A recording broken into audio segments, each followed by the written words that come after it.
ಒಳ್ಳೆಯಿಂದ ಒಂದು ದಂತಕತೆ ಹೇಳ್ತಾರೆ. ಹೊನ್ನಿನ ಮಳೆ ಸುರಿದಿತ್ತು ಅಂತ. ಶಂಕರನಾರಾಯಣ ಹೊನ್ನವಳ್ಳಿ ಪಟೇಲ್ ಹಿರಾಮಯ್ಯನವರ 14 ಜನದಲ್ಲಿ 7ನೇವನು. 8 ಜನ ಹೆಣ್ಮಕ್ಳು, 4 ಜನ ಗಂಡು ಮಕ್ಕಳು ಉಳ್ಕೊಂಡಿದ್ದು. ಈಗ ಎಲ್ಲರೂ ಇದ್ದಾರೆ. ನಾವು ಇಲ್ಲಿ 8ನೇ ತಲೆಮಾರು ಈ ಮನೆಯಲ್ಲಿ ವಾಸ. ನಾನು ನಿಮ್ಮದು ಎಜುಕೇಷನ್ ಸರ್? ಒಂದೊಂದು ಪದವೀಧರ. ಕೃಷಿಗೆ ಇಳ್ಕೊಂಡು ಕೃಷಿನಲ್ಲಿ ಹೊಸ ಹೊಸ ವಿಷಯಗಳು. ನೀವು ಎಲ್ಲಿ ಪದವಿ ಮಾಡಿದ್ದು? ಕಲ್ಪತರು ಕಾಲೇಜ್ ತಿಪ್ಟೂರು. ಪಲ್ಲಗಟ್ಟಿ ಕಾಲೇಜಲ್ಲೇ? ಅಲ್ಲ, ಸೈನ್ಸ್ ಕಾಲೇಜಲ್ಲಿ. ಅದೇ ಸೈನ್ಸ್ ಕಾಲೇಜು. ಕಲ್ಪತರು ಸೈನ್ಸ್ ಕಾಲೇಜು. ನಿಮ್ಗೆ ಅವಾಗ ಅಪ್ಪಣ್ಣೆ ಅಂತಿದ್ರ ನೀವು ಓದ್ತಿದ್ದಾಗ? ಇಲ್ಲ, ಪ್ರಿನ್ಸಿಪಾಲ್ ಆಗಿ ರಿಟೈರ್ ಆದರು, ಬೆಂಗಳೂರು ಹೊರಟರು. ಅವರು ಈ ಮನೆಯ ಮೊದಲನೇ ಮಗ. ಹೌದಾ? ಅವರು ತುಂಬ ಪುಸ್ತಕಗಳು ಬರೆದಿದ್ದಾರೆ. ಡಾಕ್ಟ್ರೇಟ್ ಸಿಕ್ಕಿದೆ ತುಮಕೂರು ಯೂನಿವರ್ಸಿಟಿನಲ್ಲಿ.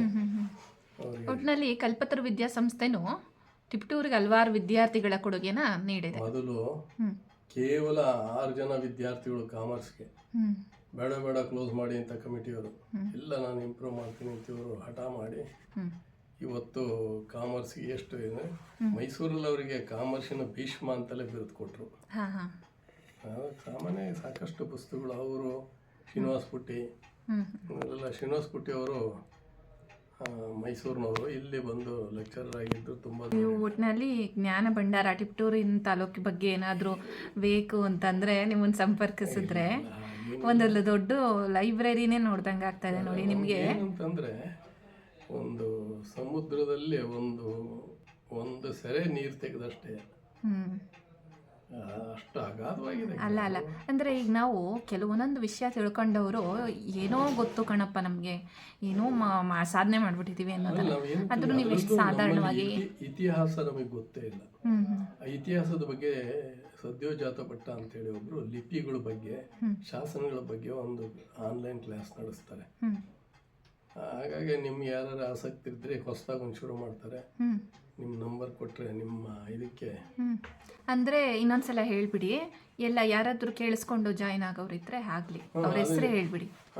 ಸದ್ಯೋಜಾತ ಭಟ್ಟ ಅಂತೇಳಿ ಸಾಕಷ್ಟು ಪುಸ್ತಕಗಳು ಬರೆದಿದ್ದಾರೆ. ಅವರು ಇತಿಹಾಸದ ಬಗ್ಗೆ ದೆಹಲಿ ಇಲ್ಲೆಲ್ಲ ತುಂಬ ಕೆಲಸ. ಈಗ ಸದ್ಯಕ್ಕೆ ಅವರು ಬೆಂಗಳೂರಿನ ಜ್ಞಾನ ಭಾರತಿ ಹಿಂಭಾಗದಲ್ಲಿರುವಂಥ ನ್ಯಾಷನಲ್ ಸೆಂಟರ್ ಫಾರ್ ಆರ್ಟ್ಸ್ ಅಲ್ಲಿ ಕೆಲಸ ಮಾಡ್ತಾ ಇದ್ದಾರೆ. ತುಂಬ ಪುಸ್ತಕಗಳು ಬರೆದಿದ್ದಾರೆ. ಇತಿಹಾಸ ತಜ್ಞರ ಥರ. ಇತಿಹಾಸ ತಜ್ಞರವರು, ಲಿಪಿ ತಜ್ಞರು. ಶಾಸನಗಳನ್ನು ಓದೋದ್ರಲ್ಲಿ. ಆಮೇಲೆ ಯಾವುದೇ ಒಂದು ಇತಿಹಾಸ ಹೇಳಬೇಕಾದ್ರೆ ಅವರು ಅದಕ್ಕೆ ಶಾಸನದ ಆಧಾರವಾಗಿ ಹೇಳ್ತಾರೆ. ಎಲ್ಲಿವರೆಗೆ ಮಹಾಭಾರತ ರಾಮಾಯಣವನ್ನ ಲಿಂಕ್ ಮಾಡ್ಕೊಂಡು ಆ ಕಾಲದಲ್ಲಿ ಹೇಗಿದ್ರು ಇತ್ಯಾದಿಗಳು. ಈಗ ನಮಗೆ ಭಾರತ ಅಂತ ಯಾಕೆ ಹೆಸರು ಬಂತು ಅಂತಂದ್ರೆ, ನಾವು ಭರತ ಚಕ್ರವರ್ತಿ ಹೇಳ್ತೀವಿ, ಅದು ಅಲ್ಲ. ನಿಜವಾಗ್ಲೂ ಭರತ ಅನ್ನೋದು ಒಂದು ಜನಾಂಗ ಇತ್ತು ಅಂತ. ಜನಾಂಗನೇ ಇತ್ತು. ಆರ್ಯ ಸಂಸ್ಕೃತಿ ಬಗ್ಗೆ ಹೇಳ್ತಾರೆ. ಆರ್ಯರು ಅಂತಲ್ಲ, ಕರುಷನ ಕಾಲದಲ್ಲಿ ಬಾಬೇಲೋನ್ದವರೆಗೂ ಇಲ್ಲಿಂದ ಜನ ಅಲ್ಲಿಗೆ ಹೋಗಿದ್ರು. ಮತ್ತೆ ಅವ್ರು ವಾಪಸ್ ಬಂದಾಗ ಅವ್ರು ಅಲ್ಲಿಂದ ಬಂದ್ರು ಆರ್ಯರು ಅಂತಾರೆ. ಇಲ್ಲಿಯವರೇ ಅಲ್ಲಿ ಹೋಗಿದ್ರು, ಆವಾಗ ಸಾರ್ತರು ಇದ್ರು. ಸಾರ್ಥವಾಹಕರು ಅಂದ್ರೆ ಒಂದ್ ಕಡೆಯಿಂದ ಒಂದ್ ಕಡೆಗೆ ಚಲಿಸ್ತಾ ಇದ್ರು. ರಾಜರುಗಳ ಆಶ್ರಯದಲ್ಲಿ ವ್ಯಾಪಾರ ವಹಿವಾಟುಗಳು ಮಾಡ್ಕೊಂಡು ಅವ್ರ ಜೊತೆ ಎಲ್ಲಾ ಜನಗಳು ಹೋಗ್ತಾ ಇದ್ರು. ಈ ತರದ ವಿಷಯಗಳ ಬಗ್ಗೆ ಅವ್ರ ಲಿಪಿ ಹೇಳ್ಬೇಕಾದ್ರೆ ಮಧ್ಯೆ ಈ ತರ ಇದನ್ನು ಹೇಳ್ತಾ ಇರ್ತಾರೆ. ಆಸಕ್ತಿ ಯಾರಿದ್ರು, ನಾನು ಸಾಮಾನ್ಯವಾಗಿ ನನ್ನ ಸ್ಟೇಟಸ್ಗೆ ಹಾಕ್ತಾ ಇರ್ತೀನಿ, ಯಾರು ಸೇರ್ಕೊಳ್ಳೋದಿದ್ರೆ ಸೇರ್ಕೊಳ್ಳಿ ಅಂತ. ನಾನು 2 ವರ್ಷದಿಂದ ಅವರು ವಿದ್ಯಾರ್ಥಿಯಾಗಿ ಮಾಡ್ತಾ ಇದ್ದೀನಿ. ನೋಡಿ, ನೀವು ಈಗ ನಿಮ್ಗೆ 82 ವಯಸ್ಸಾದ್ರೂ ಇನ್ನೂ ನಿಮಗೆ ಕಲಿಯುವಂತಹ ಆಸಕ್ತಿ ಹೆಚ್ಚು. ಆದರೆ ನಮ್ಗೆ ಏನಾಗಿದೆ ಅಂತಂದ್ರೆ, ಇಲ್ಲಿ ಒಂದು ಪ್ರಿನ್ಸಿಪಲ್ ಇದೆ. Every individual tends to reach a saturation point. Once he reaches the saturation point, de-learning process starts. ಒಂದು ಜೆನಿತ್ ಹೊರಟೋಗುತ್ತೆ ನಿಮ್ಮ ಕಲಿಕೆ. ಆ ಜೆನಿತ್ ಹೋದ್ಮೇಲೆ ಮತ್ತೆ ಇಳಿತಾ ಬರುತ್ತೆ. ಅವಾಗ ಹೆಚ್ಚು ಅಂದ್ರೆ ಒಂದು ದಂತಕತೆ ಹೇಳ್ತಾರೆ, ಹೊನ್ನಿನ ಮಳೆ ಸುರಿದಿತ್ತು ಅಂತ. ಅದೆಲ್ಲ ಎಷ್ಟು ನಿಜವೆಲ್ಲೋ ಗೊತ್ತಿಲ್ಲ. ಯಾಕೆ ಅಂತಂದ್ರೆ ಹೊನ್ನಿನಂತ ಬೆಳೆಗಳು ಆಗ್ತಿತ್ತು. 2 ಕೆರೆ ಹಿಂಭಾಗದಲ್ಲಿ ಒಂದು ಹಿರೀಕೆರೆ ಅಂತ ಹೇಳಿ. ಹಿರೀಕೆರೆ ಸುಮಾರು 115 ಎಕರೆ ವಿಸ್ತಾರವಾದ್ದು. ಅಂದ್ರೆ ಅದರದ್ದು ನೀರಿನ ಹಿಡಿದಿಟ್ಕೊಳ್ಳುವಂಥದ್ದು ಜಾಸ್ತಿ ಇದೆ. ಅಲ್ಲಿ 150 ಎಕರೆ ಗದ್ದೆ ಬೈಲಿದೆ. ಈ ಕಡೆ ಬಡಗಿಕೆರೆ ಅಂತ ಒಂದಿದೆ, ಅದು 134 ಎಕರೆ. ಬಟ್ ಅದ್ರ ಹಿಂಭಾಗದಲ್ಲಿ 50 ಎಕರೆ ಮಾತ್ರ ಗದ್ದೆ ಇತ್ತು. ಈಗ ಸತತವಾಗಿ 2000 ಇಸ್ವಿಯಿಂದಲೂ ಮಳೆ ಇಲ್ದಲೇ ಅದರಿಂದವ ಯಾರು ಗದ್ದೆಗಳು ಮಾಡ್ತಿಲ್ಲ. ಈಗ ಗದ್ದೆ ಮಾಡೋ ರೂಢಿನೂ ತಪ್ಪೋಗಿದೆ. ಹಾಗಾಗಿ ಅಷ್ಟೊಂದು, ಆಮೇಲೆ ವಿಳ್ಳೆದೆಲೆ ಬೆಳೀತಾ ಇತ್ತು. ಹಾಗಾಗಿ ಆ ವಿಳ್ಳೆದೆಲೆ ಬೆಳೀತಾ ಇದ್ದಿದ್ದರಿಂದ ಅವಾಗ ಅದು ಸ್ವರ್ಣವಲ್ಲಿ ಅಂತಲೂ ಕರೆಯೋರು ಅದನ್ನ ಸಂಸ್ಕೃತದಲ್ಲಿ. ಅದು ಹಾಗೆ ಆ ಹೆಸರಿಂದಲೂ ಹೊನ್ನವಳ್ಳಿ ಅಂತ ಬಂದಿರ್ಬೋದು. ಆಮೇಲೆ ಗ್ರಾಮ ದೇವತೆ ಹೊನ್ನವಳ್ಳಿಯಮ್ಮ. ಆ ಗ್ರಾಮ ದೇವತೆಯಿಂದಲೂ ಹೊನ್ನವಳ್ಳಿ ಎನ್ನುವ ಹೆಸರು ಬಂದಿದೆ. ಆಮೇಲೆ ಇನ್ನೊಂದೇನು ಅಂದ್ರೆ ಯಾವುದೇ ಕಾಲದಿಂದಲೂ ಈ ಊರಿನ ಹೆಸರು ಬದಲಾವಣೆ ಆಗಿಲ್ಲ. ಏನಿದೆ ಅದೇ ಇದೆ. ಯಾವ ನೀವು ಶಾಸನಗಳಲ್ಲಿ ನೋಡಿದ್ರು ಸಹ ಆ ಶಾಸನದಲ್ಲೂ ಸಹ ಹೊನ್ನವಳ್ಳಿ ಅಂತಲೇ ಇದೆ. ಇತ್ತೀಚೆಗೆ ನೀವು ನೋಡಿರ್ಬೋದು, ಶಶಿಧರ್ ಅಂತೇಳಿ ಒಬ್ರು ತುಂಬಾ ಹೊಯ್ಸಳ ದೇವಸ್ಥಾನಗಳ ಬಗ್ಗೆ ಮಾಡ್ತಾ ಇದ್ದಾರೆ. ಅವರು ಬಂದೆಲ್ಲ ಮಾಡ್ಕೊಂಡು ಹೋದ್ರು. ಆಮೇಲೆ TS ಗೋಪಾಲ್ ಅಂತೇಳಿ ಆಕಾಶವಾಣಿ ಮೈಸೂರಲ್ಲಿ ಈ ದೇವಸ್ಥಾನಗಳ ಬಗ್ಗೆ ಮಾತಾಡ್ತಾರೆ. ಅವರು ಇಲ್ಲೆಲ್ಲ ಬಂದು ಹೋಗಿದ್ದಾರೆ, ಬರ್ತಾ ಇದ್ದಾರೆ. ಒಂದ್ಸರಿ ಬಂದು ಹೋದ್ರೆ ಇನ್ನೊಂದ್ಸರಿ ಬರ್ಬೇಕು ಅವರು. ಈ ತರ ತುಂಬಾ ಜನ ಬರ್ತಾ ಇದ್ದಾರೆ. ಅಂದ್ರೆ ಇಲ್ಲಿ ದೇವಸ್ಥಾನಗಳು ಯಾರು ಕಾಲದಲ್ಲಿ ನಿರ್ಮಾಣವಾಗಿತ್ತು? ಅದೊಂದೇ ನಮಗೆ ಬಂದಿರೋದು. ದೇವಸ್ಥಾನ ಯಾವ ಕಾಲದಲ್ಲಿ ನಿರ್ಮಾಣ ಮಾಡಿರೋದಕ್ಕೆ ನಮಗೆ ಸರಿಯಾದ ರೀತಿನೇ ಸಿಗ್ತಾ ಇಲ್ಲ. ಬರೀ ಅಲ್ಲಿ ಈಗ ಕೈಲಾಸೇಶ್ವರನ ದೇವಸ್ಥಾನ ಈಶಾನ್ಯ ಮೂಲೆಯಲ್ಲಿದೆ. ಈಶಾನ್ಯ ಮೂಲೆಯಲ್ಲಿ ಈಶ್ವರನ ದೇವಸ್ಥಾನ ಇರಬೇಕು ಅನ್ನೋ ಒಂದು ಹಿಂದಿನ ಪ್ರತೀತಿ ಪ್ರಕಾರವಾಗಿ ಅಲ್ಲಿದೆ. ಅಲ್ಲೊಂದು ಶಾಸನ ಇದೆ. ಬಟ್ ಅಲ್ಲಿ ಬರೀ ದತ್ತಿ ಕೊಟ್ಟಿರೋದು, ಇಷ್ಟು ಜಮೀನು ಇಂಥ ಕಡೆ, ಬರೀ ಈ ವಿಷಯಗಳೇ ಇದೆ ಹೊರತು ದೇವಸ್ಥಾನದ ಬಗ್ಗೆ ಆಗಲಿ ಯಾರು ಕಟ್ಟಿದ್ರು ಏನೂ ಇಲ್ಲ.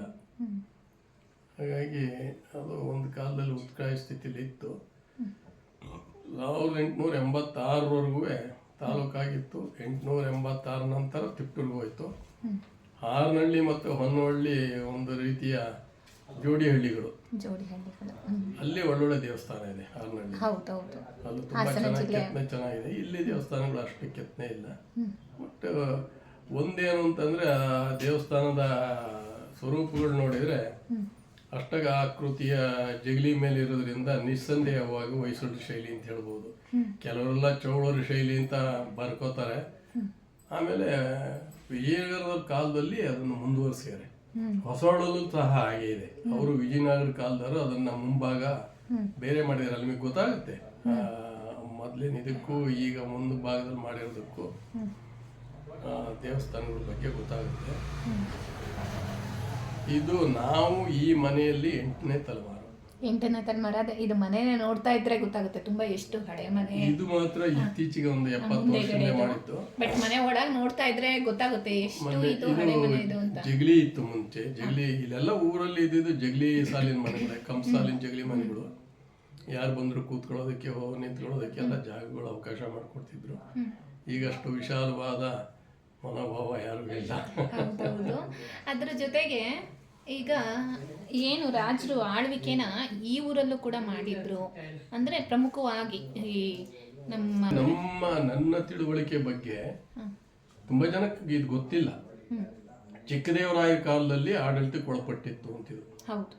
ಚಿಕ್ಕದೇವರಾಯರ ಕಾಲ 1640ರಿಂದ 1700ವರೆಗೆ. ಅವರು ಇಲ್ಲಿ ಒಮ್ಮೆ ಬಂದು ಹೋದ್ರು, ಅವ್ರ ಆಡಳಿತಕ್ಕೆ ಒಳಪಟ್ಟಿತ್ತು ಅಂತ. ಕೊನೆಗೆ ಕೆಳದಿಯವರ ಆಡಳಿತಕ್ಕೆ ಒಳಪಟ್ಟಿತ್ತು ಅಂತಲೂ ಹೇಳ್ತಾರೆ. ಬಟ್ ಅದು ಯಾವುದೋ ಪುಸ್ತಕಗಳಲ್ಲಿ ಓದಿ ಜ್ಞಾಪಕ ನಮಗೆ. ಅದ್ರ ಬಗ್ಗೆ ದಾಖಲೆಗಳು ಸಿಕ್ಕಿಲ್ಲ. ಆ ಚಿಕ್ಕದೇವರಾಯರು ಅಗ್ರಹಾರ ಅಂತ ಇಲ್ಲಿ ಇತ್ತು ಅನ್ನೋದಕ್ಕೆ ಒಂದು ದಾಖಲೆ ನನಗೊಂದು ಹಳೇ ಕಾಗದ ಸಿಕ್ಕಿದೆ. ಅದು ಒಂದು ದಾಖಲೆ. ಅದನ್ನ ನಾನು ಅಥೆಂಟಿಕೇಟೆಡ್ ಆಗಿ ಹೇಳಬಲ್ಲೆ.